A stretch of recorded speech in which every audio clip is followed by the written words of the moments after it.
So as we've said so far, we saw President Trump speaking with Palestinian President Mahmoud Abbas this morning at a fairly run-of-the-mill press conference, all things aside.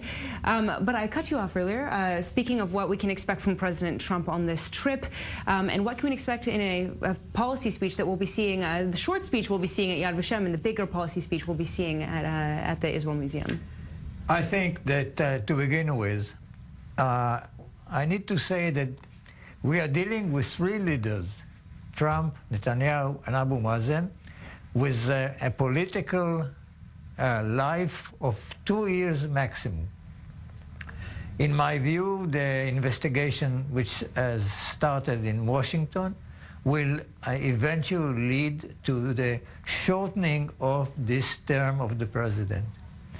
It will take, I believe, 2 years, but then it will certainly impede the political ability of the President of the United States to take any major venture such as the peace process between Israel and the Palestinians. The Prime Minister of Israel, according to the Constitution of Israel, we don't have a constitution, according to the law, 2 years. And Mahmoud Abbas, given his age, given the political situation in the Palestinian camp between Gaza and Ramallah, and his political difficulties and his age, I don't see that he has more than 2 years. This is a very short window, not impossible, but I think full of political difficulties. And the president, to the best I could judge from the visit and from the early days of his term, does not deal, at least publicly, with the issues that Mahmoud Abbas, for example, raised. So I don't see what the speech this afternoon in the Israeli Museum is going to change in this respect. In the situation of political constraints that the three leaders, Abu Mazen, Netanyahu, and Trump, face, I would go for an interim, partial arrangement towards the two-state solution sometimes in the future.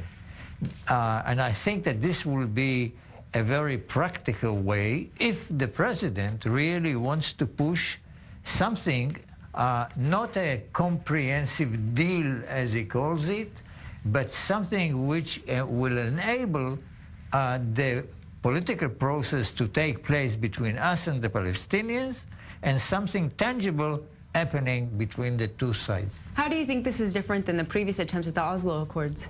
Because all the previous attempts, which all failed, as we know, have been based on the paradigm, all or nothing. And it ended with nothing, as we know.